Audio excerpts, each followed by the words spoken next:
Alors, bonjour à tous. Donc, on va commencer notre cours de sécurité applicative. Donc, j'espère que vous avez déjà démarré vos machines virtuelles. Donc, rapidement, s'il vous plaît, démarrez vos machines virtuelles M2 SSI et en même temps, lancez Immunity Debugger et ouvrez le programme Stack Demo. Le programme Stack Demo que voici.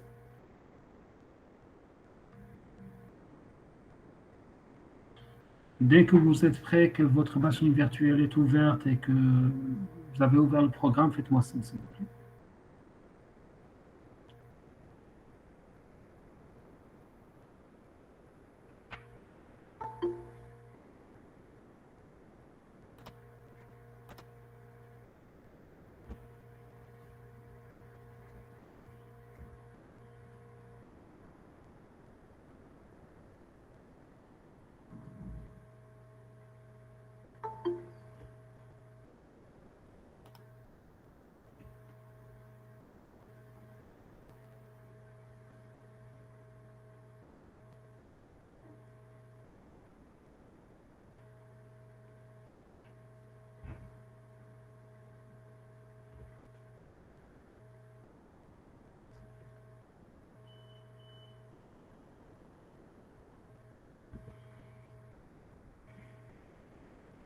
Alors, en attendant que les autres le fassent, qui est-ce qui peut me dire où commence le programme principal, votre main function?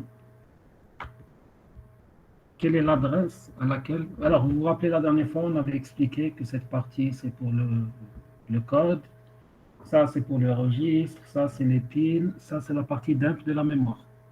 Donc ça, on l'a déjà expliqué la dernière fois. Normalement, vous êtes tous au courant. Alors, qui peut me dire où se trouve le programme principal? En première ligne, monsieur. Quelle première ligne? Donnez-moi des adresses. Alors, s'il vous plaît, apprenez à travailler avec des adresses. La première ligne, pour moi, la première ligne, c'est celle-là. Oui, 40 15 00. D'accord? Est-ce que tout le monde est d'accord avec lui que le début du programme, c'est le 00 40 15 00? Alors, votre camarade vous dit que le programme principal commence à cette ligne. Alors, qu'est-ce qui vous fait dire que le programme principal commence à cette ligne? Vous vous basez sur quoi? Juste parce que quand on l'a lancé, c'est... Non. Généralement, il se met n'importe où, hein. Alors, votre programme principal commence à la ligne 15-20. Alors, il commence à cette ligne-là. Plutôt, pardon. Votre programme principal. C'est la 3B. Alors, c'est non. Voilà. Alors, comment est-ce qu'on a su que c'est le programme principal? Je vous ai dit la dernière fois que Immunity Debugger vous offre une certaine assistance. L'assistance elle est offerte sous quelle forme? Sous forme d'accolades. Alors, vous voyez les accolades qui sont là. Les accolades qui sont là sont faites pour définir les portions de code, ou bien les fonctionnalités, les fonctions. Si vous vous rappelez, notre programme était composé de quoi? Il était composé d'un programme principal et il était composé d'une fonction. Attendez, je vais essayer de vous l'afficher.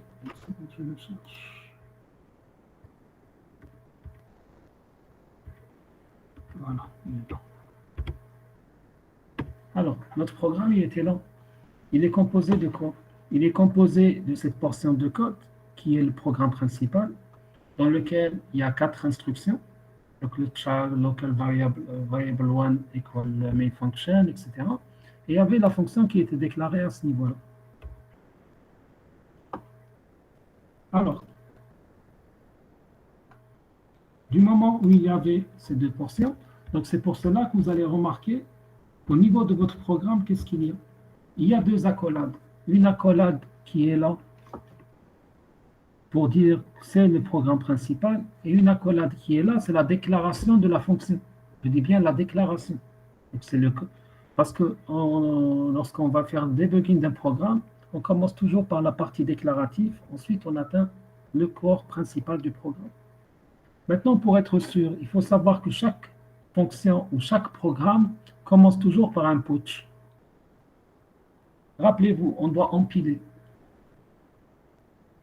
Donc, ça commence toujours par un putsch, ensuite par une sauvegarde de contexte. La sauvegarde de contexte, c'est quoi? C'est le move EBP-ESP. Donc, vous ne pouvez pas commencer à partir d'un sub ou d'autre chose. D'accord? Maintenant, comment est-ce qu'on va savoir que ça, c'est notre programme principal et ça, c'est notre fonction? Tout simplement à partir des instructions. Là, les instructions, bon, dans votre cas, vous allez comparer au code source et vous allez voir que c'est exactement les mêmes instructions que le code source que vous avez. Ça, c'est pour commencer. Ensuite, on va apprendre comment savoir, même si on ne connaît pas le code source. Alors, quelles sont les adresses principales qu'on va distinguer?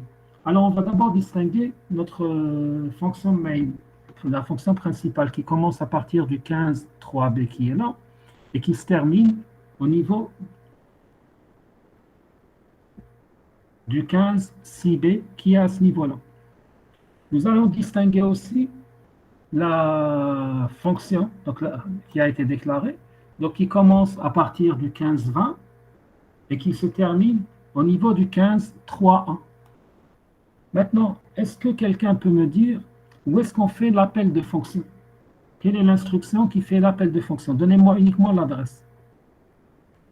Comment est-ce que le programme principal qui est là appelle la fonction qui est là? Le call stack avec l'adresse. Apprenez à parler avec des adresses. Donnez-moi Le l'adresse. 1560 normalement. D'accord, effectivement. L'appel de fonction, c'est le 1560. Dites-moi le programme, vous l'avez chez vous, non? Oui. D'accord, donc suivez sur vos écrans, c'est encore mieux. Parce que par la suite, vous allez être amené à faire des manipulations. D'accord. Alors, qu'est-ce que vous allez faire? Vous allez rajouter un breakpoint. Alors, c'est quoi un breakpoint? Est-ce que quelqu'un d'entre vous sait c'est quoi un breakpoint?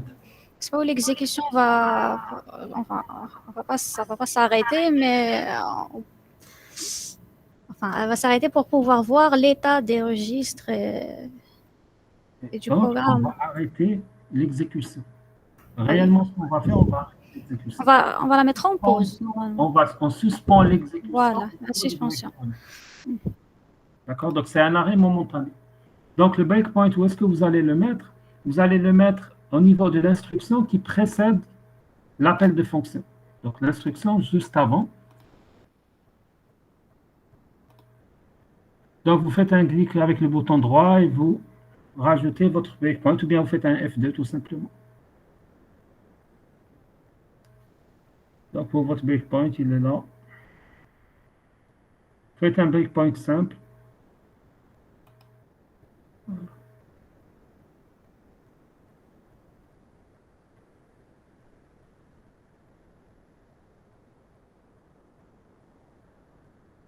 Alors, l'appel de fonction, il se fait avec quelle valeur? Quelle est la valeur qu'on fait passer avec l'appel de fonction?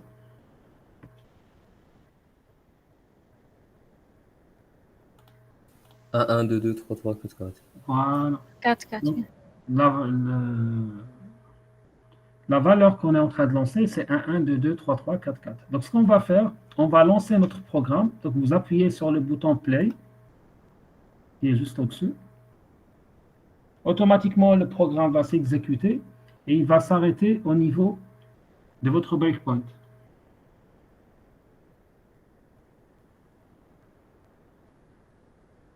Alors, si on essaie de remarquer ce qui s'est fait dans notre programme, donc il n'y a rien de particulier. Nous remarquons EIP, il pointe sur quelle adresse?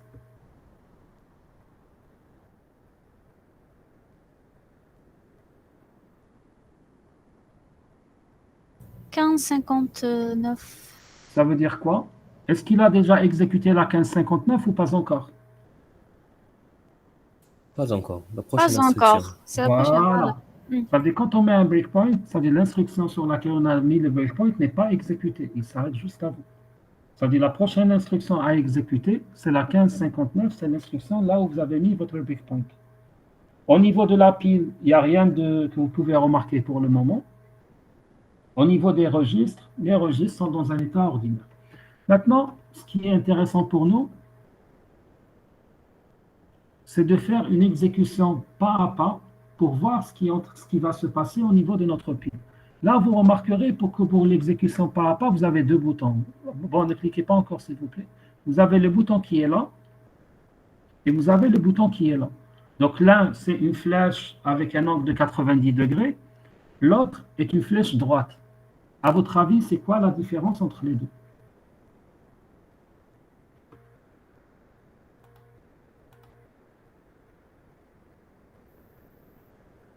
L'un Monsieur, passe la vers première la nécessite gauche. noter.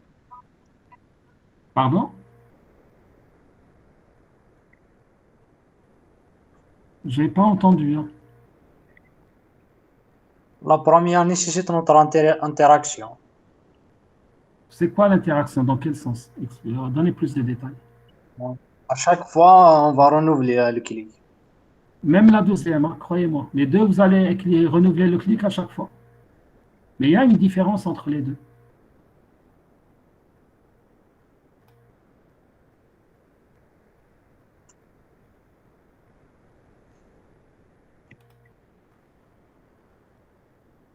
Alors, il faut savoir que l'une, quand vous allez l'utiliser, chaque fois qu'il y a un appel de procédure ou de fonction système, elle va rentrer dans la fonction système et elle va faire le débugage de la fonction système en elle-même. L'autre, quand vous allez l'utiliser, elle ne va pas rentrer dans les appels de fonction système, mais elle va les exécuter en back-office. Donc, vous n'allez pas, lorsque vous faites votre débugage, vous n'allez débugger que votre programme en cours, mais sans aller vers les appels de fonction système pour voir ce qui se passe dans les fonctions système ou bien dans les librairies que vous allez appeler. Est-ce que c'est clair?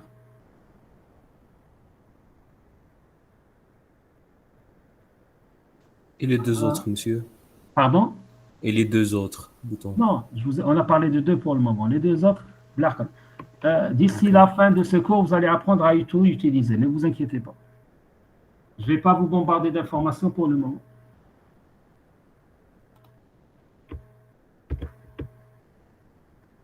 Alors, votre programme, il est là. Vous avez le main, il y avait des instructions avant, il y avait l'appel de fonction avec d'autres instructions. Dans la fonction, vous avez une définition de variable locale, ensuite un return. Au niveau de votre pile, qu'est-ce qui va se passer?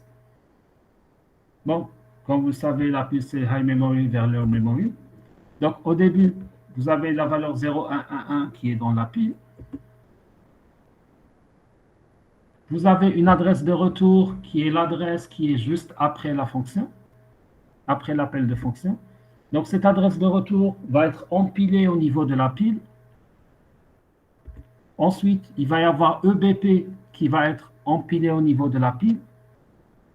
Ensuite, vous allez avoir les variables locales et tout le reste qui sera mis au niveau de votre pile. Est-ce que c'est clair sur ce qui va être mis dans la pile?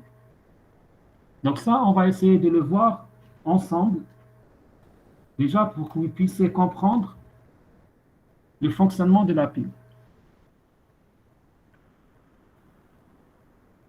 Alors, on va lancer notre exécution par rapport. Donc, appuyez une fois sur la flèche droite. Là, vous remarquerez qu'il y a une nouvelle variable qui a été mise dans la pile. C'est quoi la variable? La pile, c'est à ce niveau-là.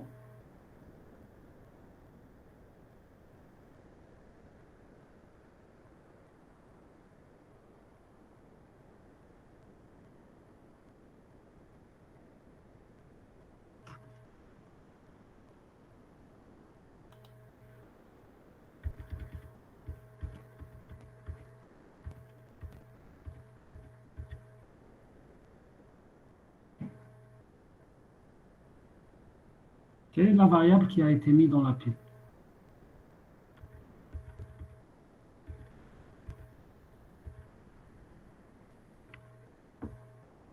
Alors, effectivement, Souhaib, c'est un 1, 2, 2, 3, 3, 4, 4. Que représente le 1, 1, 2, 2, 3, 3, 4, 4? C'est tout simplement, non, ce n'est pas l'adresse de retour, Mazel. Il n'y a pas encore... C'est le paramètre qu'on a envoyé à... Voilà, c'est le paramètre avec lequel on a appelé la fonction. Donc, le paramètre d'appel de fonction a été empilé en premier. Là, on n'a pas encore exécuté le call, hein. Le call n'a pas encore été exécuté. Faites attention. Parce que regardez votre EIP, il pointe sur quoi? Il pointe sur la 1560. La 1560, c'est là qu'on va faire le call. Donc le call n'a pas encore été fait. Donc j'exécute encore une fois.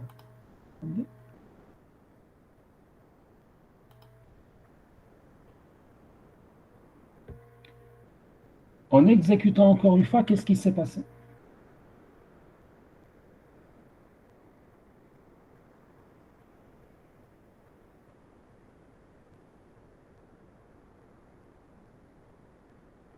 Voilà. Ce qui se fait, c'est pour enregistrer le contexte.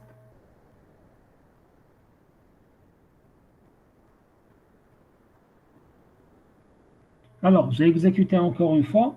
Je vois que dans ma pile, j'ai toujours le 1, 1, 2, 2, 3, 3, 4, 4. Et la prochaine instruction à exécuter, c'est le 15, 65. Donc, il n'a pas appelé la fonction. Il est parti vers le move EAX0. Qui peut me dire pourquoi? Il n'y a pas eu d'empilage d'adresse à mon niveau. Je suis en train de cliquer ici. Pardon. Voilà. Et quand je clique encore une fois, il est arrivé au livre. Voilà. C'est la flèche droite que je suis en train d'utiliser, oui. Parce que comme je vous ai expliqué tout à l'heure, la flèche droite ne rentre pas dans les fonctions qu'on appelle. Donc, elle ne prend pas en considération les appels de fonctions. Elle les exécute en background. Donc, en faisant ça, return, c'est bon, j'ai fini mon programme. Si je veux voir comment se fait les appels de fonctions, je dois cliquer sur la flèche avec l'angle de 90 degrés. Donc là, qu'est-ce que je vais faire? Je vais réexécuter mon programme.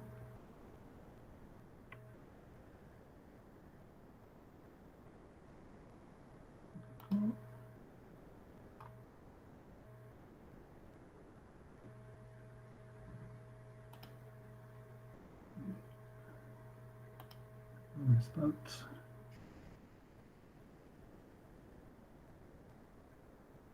Voilà.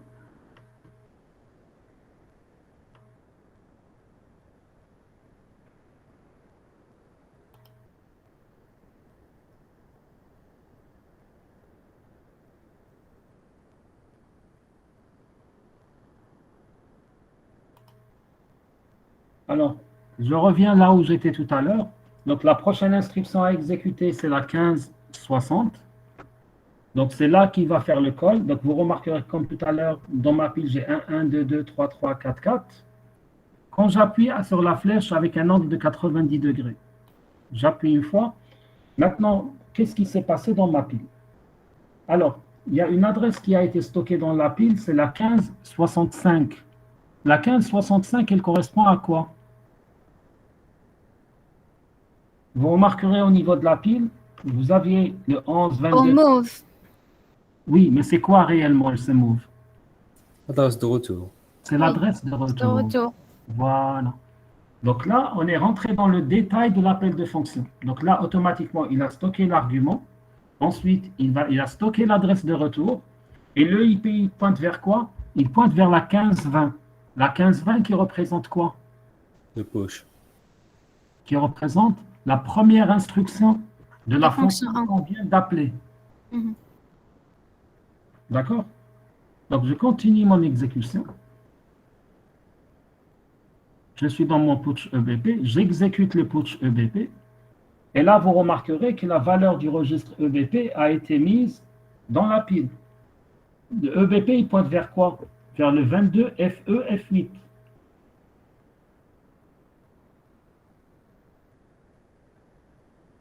Le 22 FE F8, c'est le sommet de ma pile. Et vous remarquerez par, si vous voulez, l'accolade qui définit la pile, la portion de la pile relative à ce programme. Donc là, on vient d'empiler notre EBP. Donc on a fini, si vous voulez, l'opération de sauvegarde de contexte. Là, on va exécuter notre move ESP EBP.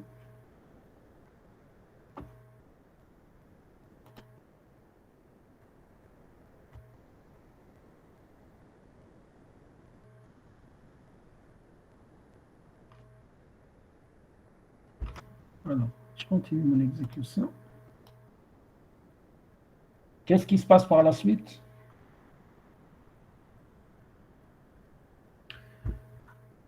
Alors, on a exécuté le move ESP-EBP. Que contient mon EBP maintenant? Il contient une nouvelle adresse qui est la FE-C8.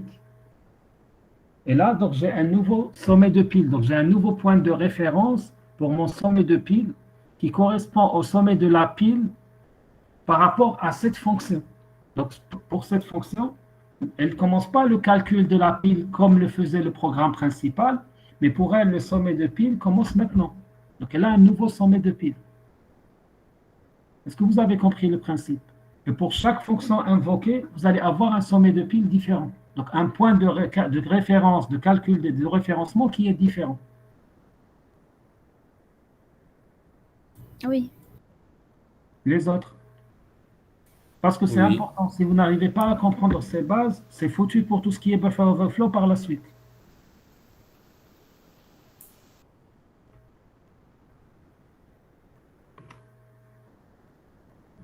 Alors, ce que je vous demande de faire, c'est d'ouvrir votre bloc-notes. On va travailler ensemble. Attendez. Je cherche mon bloc-notes.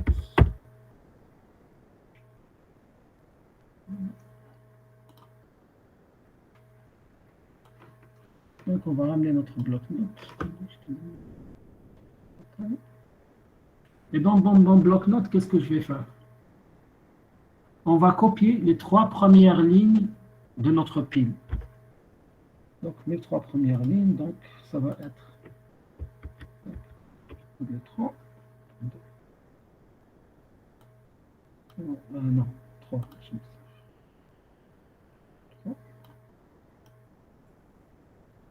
Le bloc-notes, je l'ai ouvert ailleurs.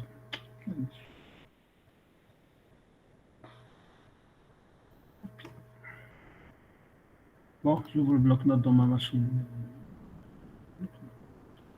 Voilà. Je fais un peu. Alors, au niveau de ces 3 premières lignes, on va noter chaque information, qu'est-ce qu'elle représente. Alors, bon, j'enlève le surplus.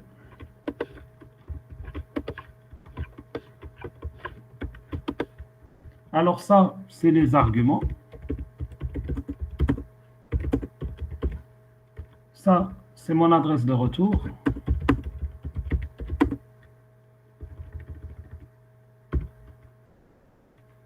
Et ça, c'est la valeur de mon EBP.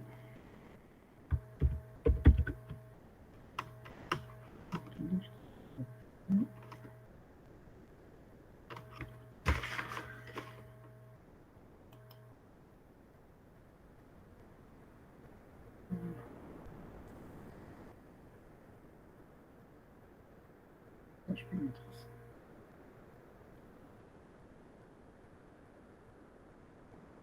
Alors, je continue d'exécuter mon programme.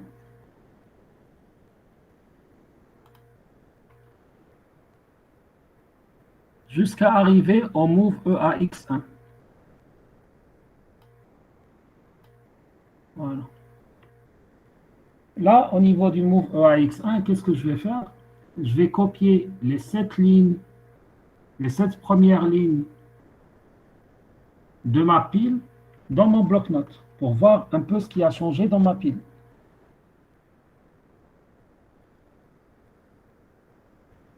Alors, 1, 2, 3, 4, 5, 6, 7.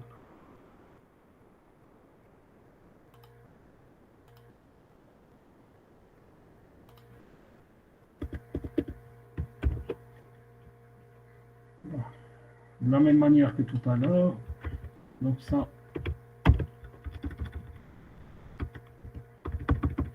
c'est les arguments de votre fonction. Ça, c'est votre adresse de retour. Je la recopie.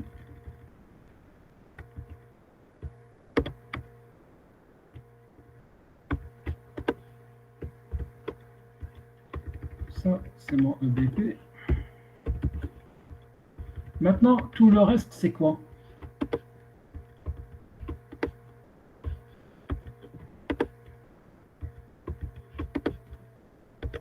Que représente tout le reste?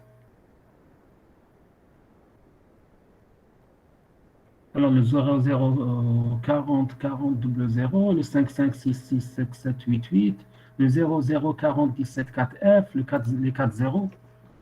Qu'est-ce qu'ils représentent pour nous?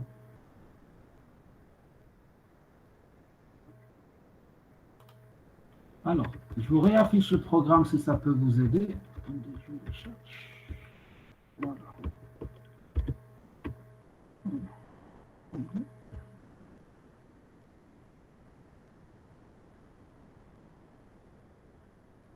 C'est les variables, monsieur.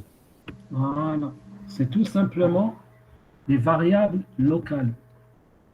Donc, ce que vous avez au-dessus, c'est les variables locales de votre fonction. Local var.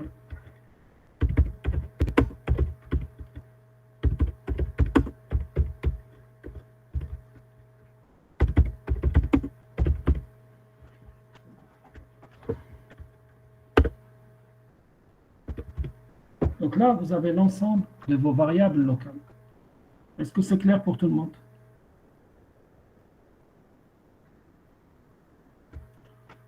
Alors, Monsieur, Monsieur. c'est pas tout qui est local var, non? c'est tout qui est local var. Alors, il faut savoir qu'il y a les variables locales, ce n'est pas uniquement les variables locales que vous avez déclarées, vous, comme variables de votre fonction, mais il y a les variables locales utilisées par le système, ce qu'on appelle les variables d'environnement. N'oubliez pas que vous êtes en mode debugger. Donc, vous voyez vraiment toutes les variables qui sont utilisées par le système. D'accord. Contrairement à un langage de haut niveau, où vous n'allez voir que les variables que vous avez déclarées vous, ou bien que les variables que vous avez utilisées.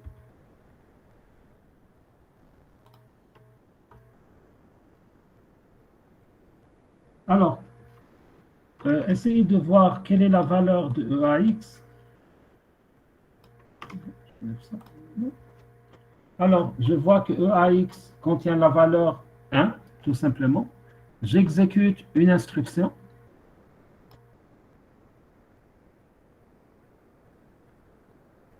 Alors. Ah oui, je l'avais déjà exécuté. Donc, EAX contient la valeur 1, vu qu'on avait fait move EAX 1. Maintenant, on va voir ce qui est censé se passer dans la pile, pardon, maintenant. Alors, on avait dans notre pile par rapport au fichier qu'on a ouvert tout à l'heure. Donc le fichier, comment on l'appelle déjà? Le fichier TXT. Donc on avait les paramètres d'appel, l'adresse de retour, EBP et les variables locales. Donc maintenant qu'on va faire notre leave et notre return, qu'est-ce qui est censé se passer? Normalement, il va y avoir les variables locales avec EBP qui vont être dépilées. Ensuite, il va y avoir l'adresse de retour qui va être dépilée pour permettre à notre programme de se brancher vers la bonne adresse qui va lui permettre de continuer son exécution. Donc, on va essayer de voir ça ensemble. Donc, je vois l'état de ma pile. Il y a toujours les 4 zéros avec tout ce qui s'ensuit.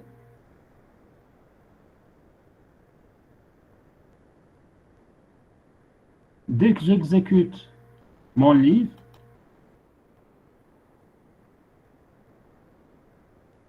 alors, vous remarquerez, bon, j'ai appuyé 2 fois. Alors, dès que vous exécutez votre leave, vous remarquerez que les variables locales et EBP vont disparaître.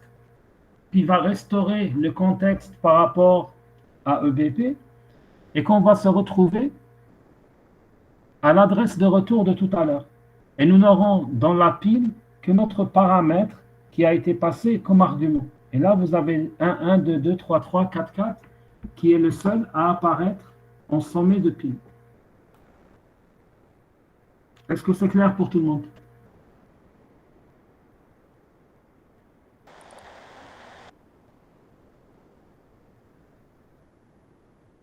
Ou bien vous voulez qu'on refasse cette dernière partie? Alors, bon, allez vers Debug, faites Restart, bien CTRL F2, c'est comme vous voulez. Oui.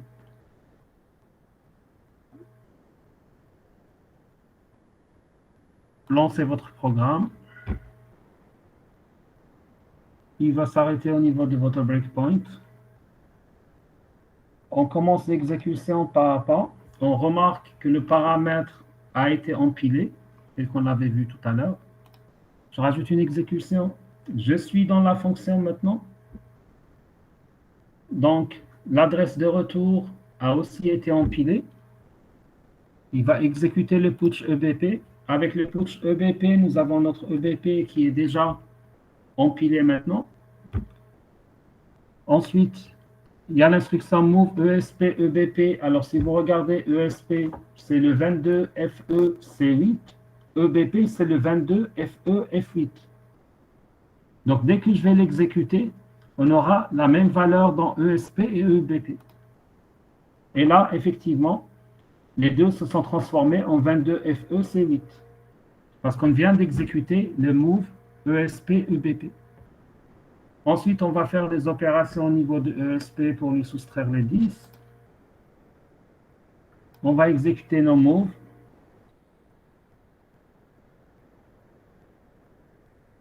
Et on s'arrête là. Alors, là, pour le moment, je n'ai pas encore exécuté mon livre. Donc, vous remarquerez qu'au niveau de la pile, tel qu'on l'avait vu tout à l'heure, voilà ce qu'on a dans notre pile. Bon, si vous comparez, c'est exactement la même chose. J'ai le 1, 1, 1, 1, 2, 2, 3, 3, 4, 4 qui est là, qui représente l'argument de la fonction. Au-dessus, j'ai le 00 40 15 65 qui est mon adresse de retour. Ensuite, j'ai mon FE F8, enfin 0022 FE F8 qui est mon EBP. Ensuite, j'ai mes variables locaux. J'ai 1, 2, 3, 4 variables locales. Il est intéressant maintenant de voir comment fonctionne le livre. Dès que je vais exécuter mon livre maintenant, vous allez remarquer que EBP va changer et que les variables locales vont disparaître. Alors, si vous notez EBP, c'est un 22 FE C8. Bon, on peut le noter si vous voulez. Alors, EBP.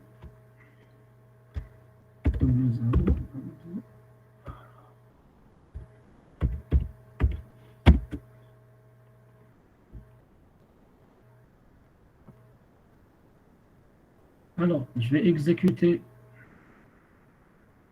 une instruction. Si vous avez exécuté le move, là, vous avez... Je vous sais. avez- Je sais, ne vous inquiétez pas.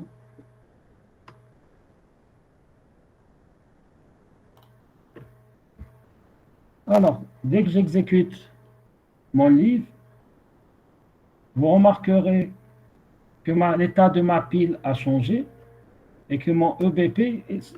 Alors, on va afficher l'ancien EBP. C'était le FE C8. C'est devenu le FE F8. Le FE F8 qui correspond à quoi? Qui correspond à l'EBP qui était dans votre pile tout à l'heure. Ça veut dire qu'au moment où on fait le livre, qu'est-ce qui va se passer? Il va dépiler l'ensemble des variables locales. Il va dépiler votre EBP pour le restaurer dans le registre EBP. Cependant, il ne s'est pas encore connecté à l'adresse de retour. Donc, il n'a pas encore dépilé l'adresse de retour. Là, il va dépiler l'adresse de retour uniquement quand vous allez exécuter la fonction return. Donc, quand je vais faire mon return, qu'est-ce qu'il va faire lui? Il va prendre la valeur qui est là, donc celle de l'adresse de retour, qui est actuellement notre sommet de pile. Donc, 00 40 15 65. Il va la dépiler pour pouvoir se connecter à l'instruction qui correspond à cette adresse. Mais comment est-ce qu'il va se connecter? c'est qu'au niveau de EIP, lui, il va tout simplement prendre la valeur qui est là, il va la mettre dans EIP. Donc là, j'exécute une instruction et vous remarquerez que la valeur de EIP a changé. C'est devenu le 65, donc pour qu'il puisse exécuter l'instruction qui va suivre votre appel de fonction. Est-ce que c'est clair pour tout le monde comment s'est fait le changement de contexte? Oui. Ok, parfait. Bon, je continue par l'exécution parce que, bon, c'est rien de méchant. Bon, là, on va essayer de prendre un exemple un peu plus complexe que celui-là. Attendez, je ferme celui-là.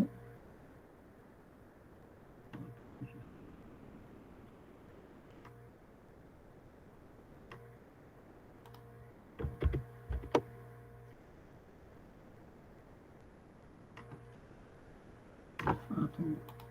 Alors, ce que l'on va faire, je vais vous donner un programme qui va être composé d'un main. Alors, le main va faire appel à function 1. Function 1 va appeler function 2. Function 2 va faire appel à function 3. Donc, vous devez tracer les changements d'état de pile. Donc, en utilisant bloc-notes comme je l'ai fait tout à l'heure, vous devez noter quels sont les paramètres stockés, quelles sont les différentes adresses de retour, les valeurs de EBP, etc. qui sont stockées. Et vous devez tracer l'ensemble des opérations d'empilement et de désempilement. Alors, pour que vous ayez une idée, je vais vous donner d'abord le code source. Alors, le code source, il est assez rudimentaire. Function 3, c'est quoi? Elle accepte en paramètre un integer qui est i2. Donc, elle va recevoir une variable qui s'appelle function 3, elle va retourner 2. int2, la même chose, elle reçoit function 2 et c'est elle qui appelle function 3 avec le paramètre 3, 3, 3, 3. Function 1, elle affecte la valeur function 1. Elle appelle la fonction 2 avec le paramètre 2, 2, 2, 2, 2, etc. Le programme principal, qu'est-ce qu'il fait? Il fait affecter à une variable de type char main function. Ensuite, une variable locale var2, il va lui affecter AA, BB, CC, DD. Et il va appeler function 1 avec 1, 1, 2, 2, 3, 3, 4, 4. Alors, je vous donne tout de suite le nom du programme. Il faudra que je me rappelle. Je m'en rappelle plus.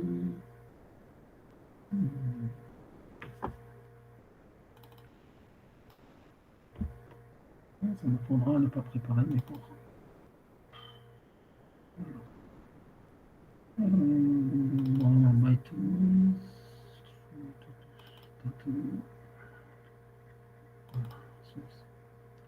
Alors, normalement, c'est... Ah, stack demo complicated. Voilà. Donc, vous décompressez le programme stack demo complicated. Extract here. Et vous l'ouvrez avec Immunity Debugger et commencez à travailler. D'abord, dites-moi où est-ce que vous allez définir. Alors, ouvrez d'abord votre programme.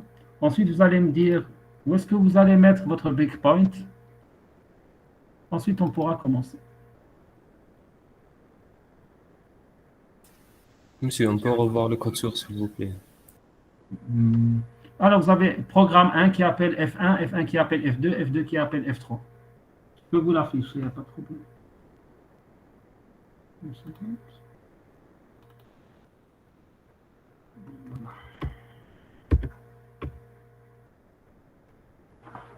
C'est la dernière fois que vous allez voir un code source. À partir du prochain exercice, il n'y aura plus de code source. Je connais la belle quoi.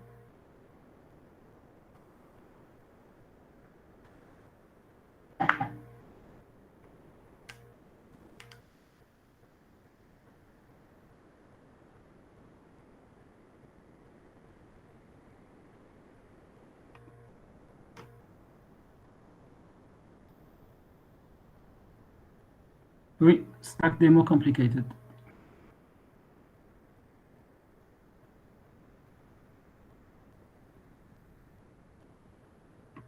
C'est bon, je peux enlever le code machin chouette.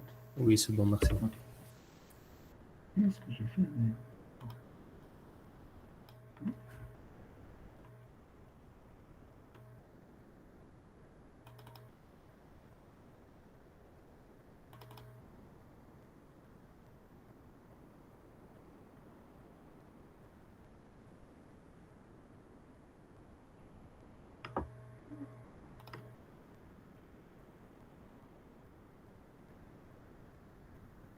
Alors, j'attends que vous me dites où est-ce que je dois mettre mon breakpoint.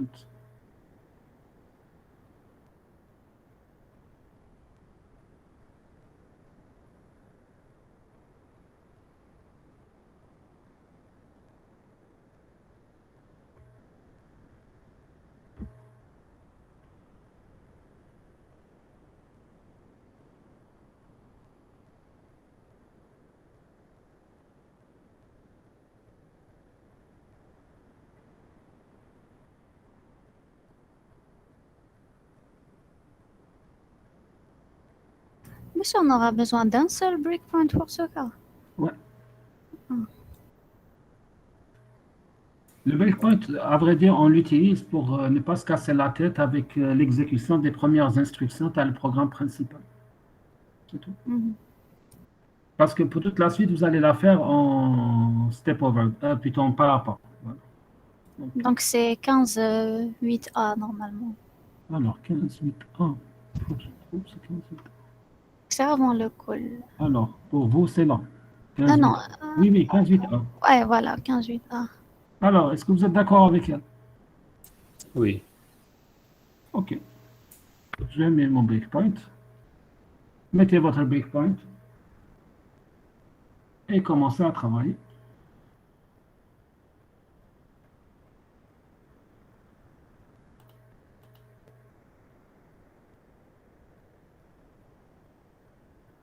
Alors, donnez-moi l'état de la pile après le putsch EBP de F1.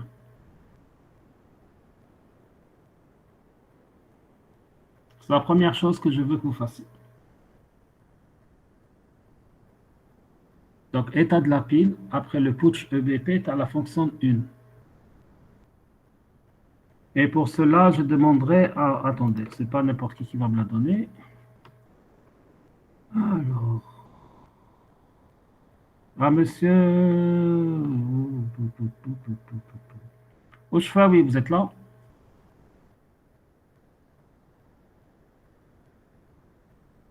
Monsieur Shfawi. D'accord, ce sera à vous de me donner l'état de la pile après le putsch EBP de F1.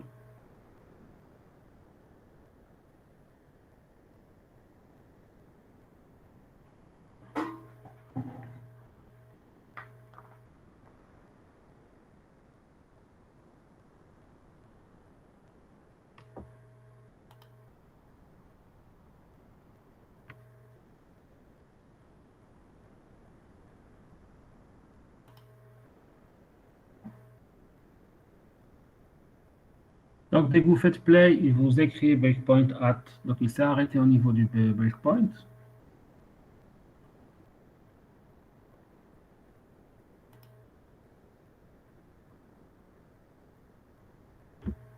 Ensuite, il commence son exécution.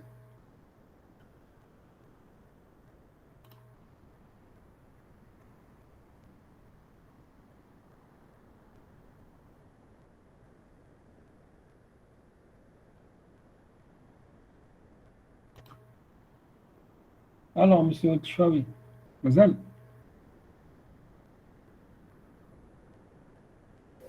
Monsieur, après le push ou bien avant j'ai dit après après le le push. putsch EBP. خلي بالك واش فيها la pile. Normalement, il n'y a pas grand-chose dans la pile.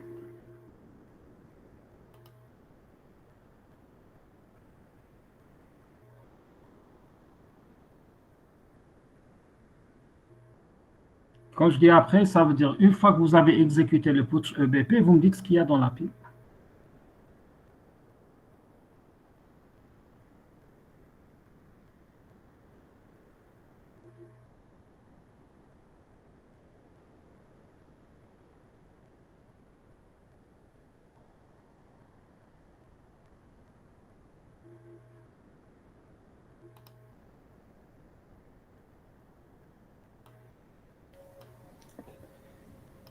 Adresse de retour et... Attendez les valeurs. Oui. Moi, j'ai besoin des valeurs de ce qu'il y a dans la pile. Elle est belle, 40, le retour et tout. 40, 15, 96. Oui, mais il n'y a pas que ça. Adresse- Il y avait une valeur avant qui a été empilée. C'était quoi? Oui, Tu dois me 22 donner FE, tout. F8. Pardon? C'est le 0022 FE, F8. Non, avant. Hadak, c'est après. Le 0022 FE, F8 est venu après. Avant, ça veut dire 1000 tahts. Alors, il y a le paramètre d'appel, le 6 x 1. Oui, ben عندك. Oui, c'est ça. Oui, C'est le paramètre avec lequel on a appelé la fonction. Ensuite, tu as l'adresse de retour. c'est 0040 15 60 Voilà. Et 96. là, tu as la valeur, tu as EBP. Oui, D'accord? Donc, dans votre pile, vous avez 3 valeurs qui sont empilées actuellement dans votre pile. Alors, maintenant, donnez-moi la valeur de la pile, les données de la pile après le putsch EBP, tu as F2. Et pour cela, je demanderai à Yasmine Ben Kassir. Est-ce que vous êtes là?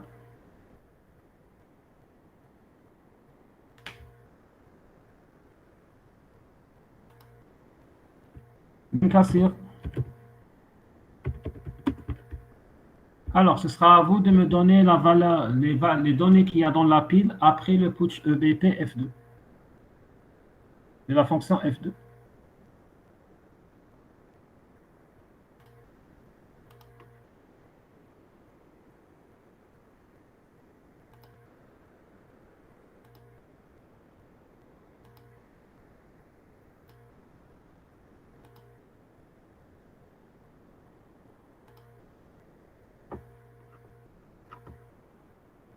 Et là, la pile commence à se remplir. Donc là, vous devez m'expliquer tout ce qu'il y a dans cette pile.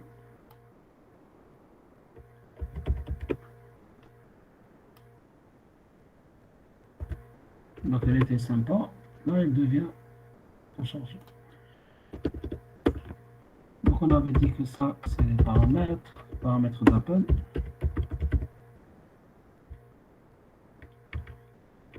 Ça, c'est ce qu'on appelle critère adresse. Ça, c'est ce qu'on appelle EBP.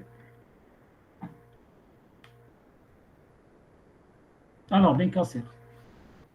Je vous ai un peu simplifié les choses en vous copiant carrément la pile sur l'écran. Les 3 premières lignes, on les connaît. Donc, nous avons le paramètre d'appel qui est le 4 x 1. Nous avons l'adresse de retour, on la connaît. Ensuite, nous avons EBP. Tout le reste, c'est quoi?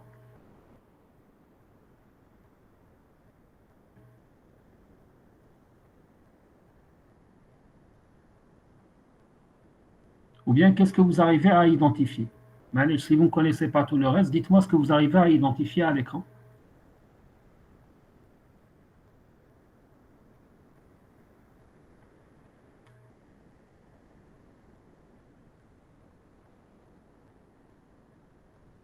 Bon, Ben Kasser ne répond pas.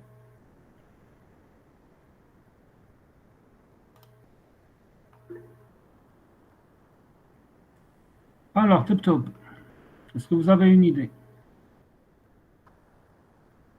Monsieur, les 3 dernières lignes, c'est 2. Alors, la première ligne, c'est Pas le paramètre, oui, d'appel. paramètre d'appel. Puis l'adresse de retour, puis le C'est EBP. clair. L'adresse de retour, EBP. EBP. Ça, c'est quoi? La ligne. La variable locale. Voilà, Dans la ça, c'est une fonction variable locale. Regardez, à côté, il vous a écrit. Oui, ASCII C'est le fonction code 1. ASCII de function 1, tout simplement. Donc, c'est une variable locale. Monsieur, mais je ne comprends pas. En fonction 1, c'est 10 caractères. Le contenu de la mémoire, c'est 4 caractères seulement. De quoi tu parles? Oui, tu parles de là? Oui, fonction 1. Justement, Fonction espace 1. il faut savoir qu'au niveau de la pile, des fois, quand il n'y a pas assez d'espace, c'est un référencement d'adresse. Ou bien, ça s'étale sur plusieurs lignes. C'est pour ça que vous avez des fois les variables qui s'étalent sur plusieurs lignes. Donc là aussi, vous avez la suite. Local var. D'accord. D'accord? tout à l'heure, bon, j'ai pas envie de rentrer maintenant dans le détail du contenu. La suite des cours, vous allez comprendre comment est-ce que des fois on trouve au niveau de la pile une variable à une petite taille, or son contenu est grand. Tout simplement parce que la pile va pointer vers un autre emplacement mémoire où elle va stocker la donnée qui est volumineuse.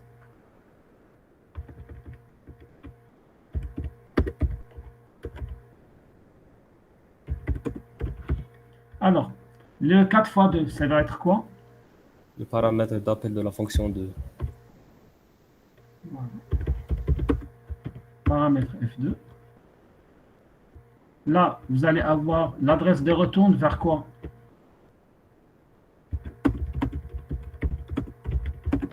Vers fonction 1. Vers fonction 1, effectivement. Et là, nous avons notre EBP. De la même manière, donnez-moi l'état de la pile après le putsch EBP de la fonction 3 cette fois.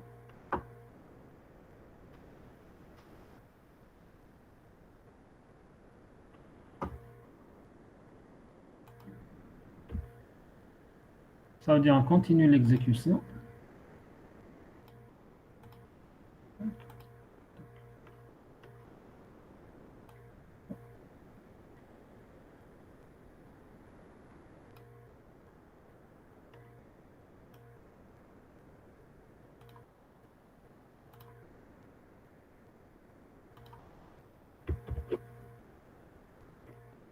Oh, là, je vais pas casser la tête. De la même manière, il y aura les variables locales, le paramètre, l'adresse de Voilà, retour et EBP. tout simplement.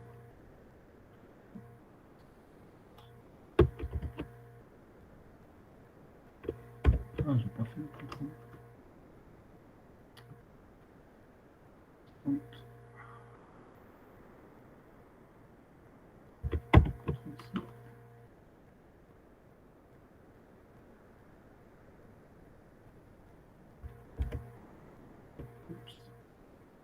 Je pense que j'ai fait une bêtise. Alors, qu'est-ce que j'ai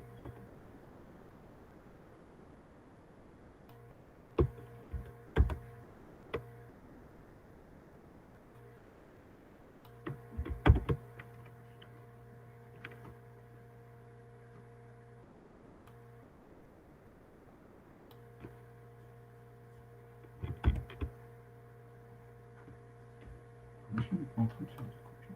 Pardon.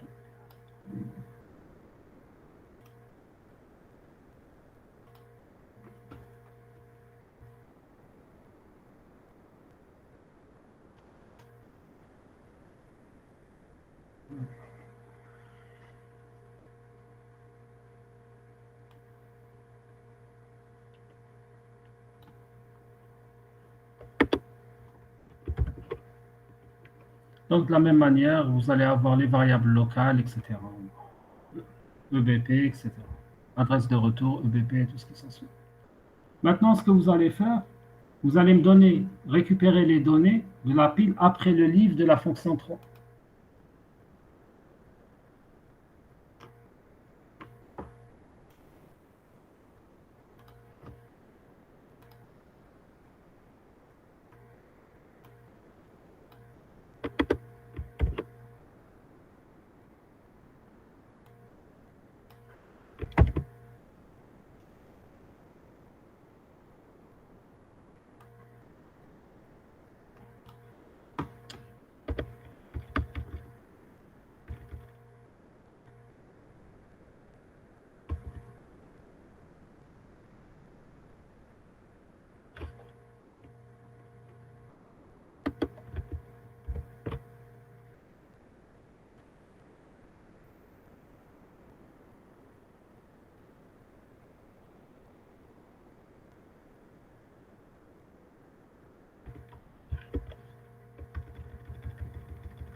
Alors, si vous continuez votre exécution,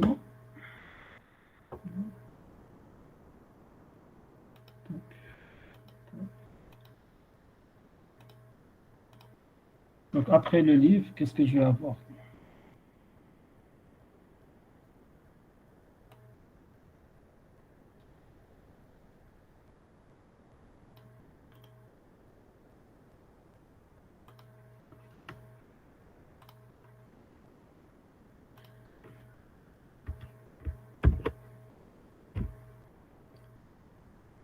la seule différence, c'est qu'il y a cette valeur qui a disparu.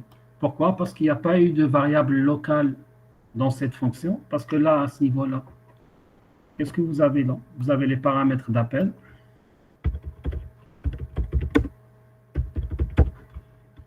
À ce niveau-là, vous avez adresse de retour. Et là, vous avez EBP. Donc, automatiquement, quand vous allez faire votre livre, qu'est-ce qu'il va faire? Il va dépiler uniquement le EBP. Donc, vous allez retrouver exactement la même pile si vous comparez. Donc, la pile qui est là avec la pile qui est au-dessus. C'est exactement la même pile, à part le fait qu'il lui manque EBP. Continuez votre exécution pas à pas et vous allez voir que au niveau de votre pile, pratiquement rien ne va changer, à part le fait que ce que vous allez faire, c'est qu'à chaque fois, vous allez dépiler au fur et à mesure les variables de contexte local, ensuite EBP, ensuite l'adresse de retour, etc., jusqu'à revenir vers la pile à l'état initial.